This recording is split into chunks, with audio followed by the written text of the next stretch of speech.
A viewer wrote a list of about 9 really good questions, so let's go over them. Hey guys, this is Jules with True Crime Reactions. Disclaimer. Everything stated in this video is my opinion and my opinion only, and just like everything else in these cases we discuss here on this channel, everything is alleged. So a few days ago, a viewer that goes by the username of Shix3543 wrote this little list. And I commented that these are really good questions.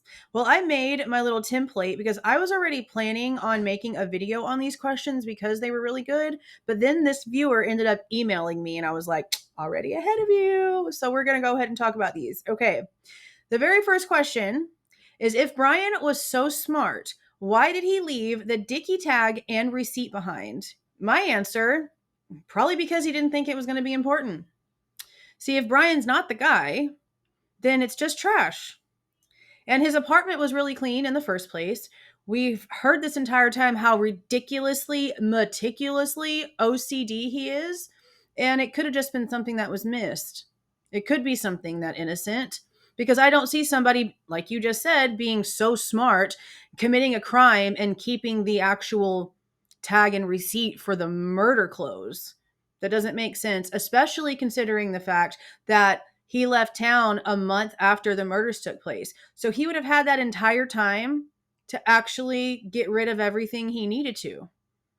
It was probably just regular trash. He probably just didn't think it was going to be important. That's the innocent answer. Number 2, dicky coveralls are not waterproof or bloodproof. So why didn't smart Bryan buy a hazmat suit? Because again, maybe the dickies weren't for doing murdery things.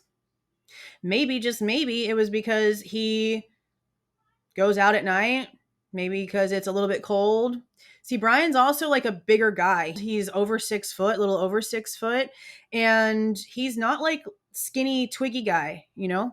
So guys that are a little bit taller, honestly, Dickies, Carhartt, stuff like that fit them a lot better.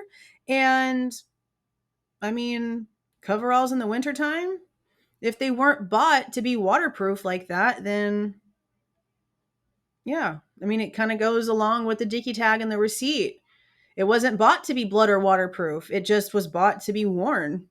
Number 3, Bloom said Ethan was against the far wall, causing outside blood spill. The photo of what a lot of people believe is blood coming down from the walls. Roommate friend said body in the hall by door. Okay. I remember in the very beginning, there was a rumor, something about like a doorway, a hallway, a bathroom doorway. There was all kinds of stuff going on. Nobody really knows.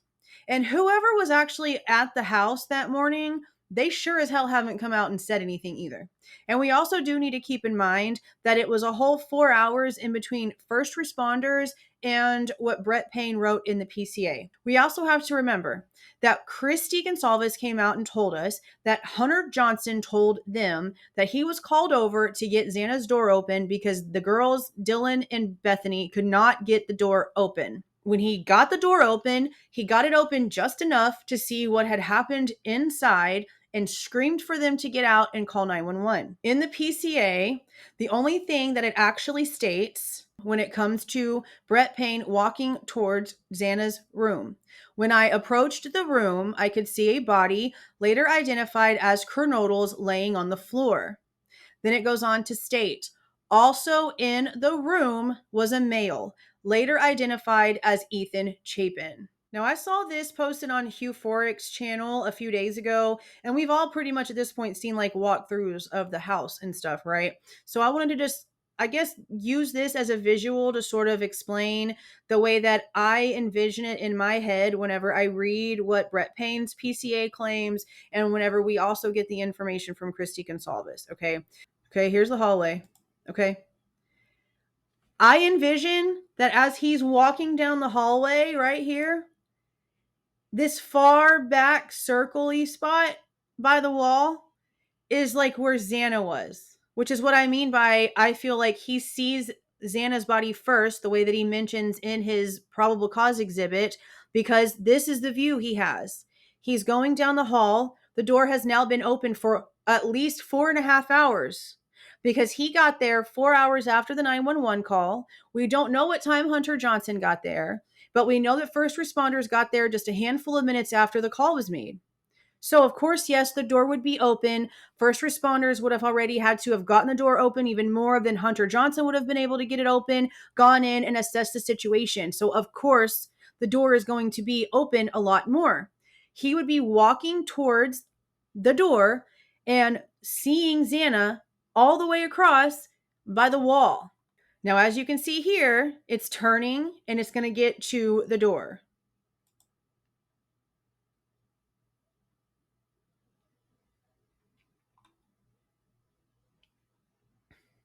So here's going to go to the door. Okay.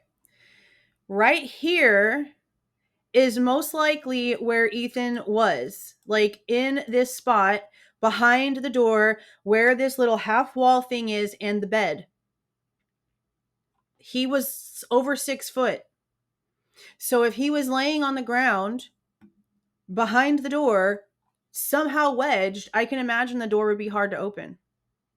But he would also still be behind that door and not technically visible to the detective fully in order to identify or see who it was until the detective would have gotten actually into the room. Like the detective would have had to have walked towards the door, stepped into the door after seeing Xana, and then looked over and saw Ethan. That's how my brain tells me it looked like, based off putting what we've been told by family and what we were sort of told in the probable cause exhibit together. That's all it is. It's just me putting together all the things to try to make it make logical sense. And that makes logical sense to me. Now, something that I've noticed in the comments whenever I mention this is that a lot of people seem to not understand that there's a huge possibility that Ethan was still alive when the person left the bedroom. Because a lot of people are like, well, how did he get behind the door thinking that he was put there? Like, how could the killer have put Ethan behind the door if the killer shut the door behind them? No, there's a huge possibility that Ethan was still alive and that the door got shut like after the fact because maybe he like leaned up against it, or maybe the killer left the room and Ethan was still alive and went towards the door, and he's really the one that Dylan heard say, "It's okay, I'm going to help you." There's a huge possibility that it was Ethan that said that about Xana. So what if he would have been trying to get to the door but couldn't? Maybe fallen up against the door, didn't have the strength to reopen it. We don't know. We have no freaking idea. And we can't go based off of what Mabbit told us because nothing that she told us makes any sense and has pretty much already been disproven by just what the Goncalveses have come out and said from them having the certificates of death. Until trial, we're really not going to have any answers. But right now, we're trying to rely on as much common logical sense as possible. That's all it is. Okay, number 4. Why would Smart Bryan buy a knife on Amazon where evidence of his proof could be found rather than pay cash at a store? Correct. Also, the Amazon search warrants, they're not for Bryan. They're for Amazon. They're for Amazon to give them information on people that purchased a certain type of knife. And they're getting that certain type of knife based off of the sheath. Now, there is a possibility that Bryan did buy the knife, but in all reality, from what I'm understanding, his Amazon order history of this knife thing was from back whenever he lived in Pennsylvania. So you're going to sit here and tell me that he purposely bought a knife in order to commit a murder of people that he didn't even know existed at the time that he bought the knife? No. Guys buy knives all the time because guys do guy things. Guys do guy things. And they like to buy guns and knives and different styles, even though they might be the same exact kind. They like to collect things. They like to have weapons. It's kind of normal. But to answer the whole Smart Bryan thing, yeah. I think that if he was planning on doing anything crazy, that he definitely would have picked something that he did not have an electronic paper trail to. I mean, it would make more sense, considering what he was in school for. Cloud-based forensics, using the internet to track down bad guys. So yeah, I agree. Number 5. Supposedly, Bethany saw Bryan outside when he was leaving the scene of the crime, through the back sliding door. How? Her bedroom window only faces the front of the house. Well, I never heard that she saw Bryan. There's a YouTube channel out there that claims to be talking to one of the fraternities, and the fraternity people are the ones that told this YouTuber that apparently Bethany saw some naked guy running across the parking lot area where all of the vehicles are. Well, if that's true, then it'll be on the same exact camera that picked up all the stuff at 417 that's in the probable cause affidavit exhibit. Right? Now, if she did see some random person running across the lot, doesn't mean that it's Bryan, but it could be the exculpatory evidence to prove that the guy she did see running away wasn't Bryan. That's something. But again, that's just a frat rumor. That's nothing verified literally at all. But it wasn't the backslider. It was literally somebody running across the parking lot. Nobody knows the way the person actually left the house or entered the house. A lot of people are thinking it's the slider because the lock on the front has a PIN code. But just like I've mentioned before, everybody in the neighborhood and who knows where else and they mama knew the PIN code to that door. So it's a coin toss, honestly. Number 6. Christy G said Bethany and Dylan were texting during and after the murders. If that is true, how is Dylan in a frozen shock phase? I don't remember whether it was Christy. I think it was Steve, but Steve's also not the only person. There's been a lot, including the probable cause affidavit. They are putting the times of the crimes based on the activities of not the victims' phones, but the two girls' phones, Dylan and Bethany's phones, which is why it's insane to me that they're putting the ending time of the crime at 5 minutes after the alleged suspect vehicle number 1 is speeding away. No, that doesn't make any sense. It's just like she can't sit there and claim, or they can't sit there and claim, because let's face it, we haven't heard anything from Dylan. We never have. Not a single thing. Or Bethany. Not a peep. It's all third-party information. So technically, we don't know what they saw. We don't know what they claimed they saw. We don't know. We have no freaking idea. We know there's something really sketchy about that 8-hour delay, considering the fact that we do know that they were communicating with each other during the timing of the crime. Yeah, that's a big problem, a huge problem, especially since the story that we're hearing from Christy is that Dylan claims to have tried to contact everyone in the house whenever she heard said noises. What are you so worried about if everyone else is coming out here and claiming that you weren't worried because you thought it was just a party? See, that was the original rumor. Dylan was telling them to shut the F up. They were being too loud because she was trying to go to sleep. So if it's so loud in the house that you're yelling, shut the F up, I'm trying to go to sleep, you can't also sit there and say that you didn't hear anything. You can't sit there and claim you thought he was just some guy to party like everything's all nice and normal, but then say that you were in a frozen shock phase for 8 hours. It doesn't work. But that's whenever we still have to remember we haven't actually heard from Dylan at all. Christy did say that there was no calls from Dylan on Kaylee's phone at that time. Now, when it comes to if missed calls will show up on a call log, I don't think they will. So unless Dylan left her a voicemail, until they get her physical phone back, I don't really think there's a way that they can actually see if there's missed calls from Dylan. If she didn't answer the phone and there'd be like a minute ticker started on an actual phone call, I don't think it would have showed up for their like information that the family was able to get about Kaylee's phone. So I don't know. Number 7, previous tenants said the house walls were paper thin and you could hear everything. Dylan's room was directly below Maddie's room. How did she not hear the murders? The noises would have been coming from directly above her head, which is why I'm like, okay, no, she would definitely know if noises were coming from right up above her head or if it was coming from the same floor that she was on, i.e., Xana and Ethan. There's a difference, and it's extremely noticeable. Now, when it comes to the thin walls, yeah. Yeah, we saw that thing get demolished. It was a matchbox. It was crappily built. The fact that it has a price on it as much as it did is disgusting. That thing was literally built like a playhouse. It was horrible. It was so bad. So I don't think that she did not hear anything. I think she definitely heard something because even the rumors allude to her hearing things. That's why the whole, oh, they were all asleep thing never really made sense even before the police actually came out and admitted that they weren't really all asleep. It just didn't add up. So now it just doesn't add up even more because what they're telling us itself, the LE narrative itself, is a huge walking contradiction. It looks like the last two are more like statements, but we're going to go ahead and go over them. I'm sorry that Steve G lost his daughter, but I think he and Christy are awful for the way he treated another daughter from a previous relationship. Yeah, I've talked about this before, Samantha. So I follow Samantha on TikTok. We've had conversations over there. For those of you who do not know, this is Samantha Nelson. Samantha is Steve Goncalves' firstborn daughter that Christy basically didn't allow him to be a part of her life, is basically the story. Christy kind of pulled the thing that a lot of women pull when they get with the man that has a child already, where you're made to choose. See, I was a stepmother before I was a mother. My first husband had like a 10-month-old son when I met him. He was a teenager with a child. I was also a teenager. I was a stepmother before I was a mom.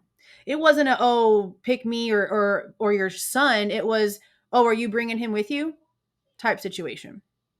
Obviously, with this, it was different, which is ironically when I stopped looking at this family through rose-colored glasses, honestly. Because they came out here and it was our girls, as in Kaylee and Maddie, acting like Maddie was their second daughter and oh, they grew up together, they were like sisters. And that's whenever I lost it. I lost a lot of respect for this family because they hammered down and wanted to take over everything when it came to everything Maddie. They had to be the ones in charge. But Steve didn't even step up as a father to his own kid. He's over here stepping up to do things for somebody else's kid. Rubbed me way too wrong. Sorry, not sorry about it. Last statement. Bloom said Hunter called 911 as soon as he got to the house, 8 hours after the murders. Still don't understand the delay for Dylan and Bethany. Yeah, this pretty much kind of goes back into the whole they were communicating with each other during the time of the crimes. Right. Well, Hunter, the story, which I think we talked about already, the story was that Hunter got there, got the door open to Xana's room, saw what happened, and yelled for them to get out and call 911. Get the F out, call the cops. Is basically what it was. And what we're being told is that it was one of their phones, we're being told Dylan's, that was used to make the 911 call, but that there was multiple voices on the call. So I feel like it was probably on speaker, super loud. They couldn't understand what the hell was being said. The protocol, from what we found out, is that within 10 seconds of a 911 call, if they can't get an actual reason, in order to get the police on the way, they mark it as an unconscious person in order to get the call rolling, which is probably what happened and maybe even be the reason why they're not releasing the 911 call. There's a huge chance that it's just a bunch of yelling, screaming, garbled voices, that it's really incoherent. Okay. That's a huge possibility that I've thought about, but I don't appreciate the fact, and I've said this before, that literally the day before they were going to end up announcing the arrest of Bryan Kohberger, they were teasing the release of the 911 call. They already had troops on the ground in Pennsylvania getting ready to execute this freaking arrest, and they're teasing the public about the 911 call. I guess it was a tactic to keep things hidden, but it was, I've said enough about it. But yeah, that was it. I saw these little question lists the other day and I thought that it was worth a good conversation. So if you guys have other questions and stuff like this that you want me to get a little bit more detailed about, again, I don't know everything. Okay. I have a brain. And while I never got to work in the field because my daughter ended up getting sick, I have a bachelor's degree, halfway to a bachelor's degree. I have my associates and then I have half my bachelor's in criminal forensic science. So this is something that I've wanted to do my entire life because I needed to solve my uncle's murder. This isn't a hobby for me. This is something that I have $63,000 worth of student loans on my credit for because this is what I wanted to do with my life. So when I come to you with answers, I come to you with them with as much truth and common logic as I possibly can. Common sense, looking up facts, not just guessing out of your butt, going to Google, going to different search engines, putting time in to do your own due diligence and research is key. Or else you're just going to be out here regurgitating all of everyone's boo-boo that 75% of the time is incorrect. So if you have other questions, I can gather a few and maybe do a video like this every now and then where I just get a whole bunch of questions together and ramble off a bunch of answers. Maybe we'll even do it live one day. You guys could submit your questions and then we could discuss them live. That might be something I schedule here soon. But that's it, you guys. If you like the way that I present this information and give my opinion, please not forget to leave a like on your way out and subscribe to the channel if you are not subscribed already. See y'all.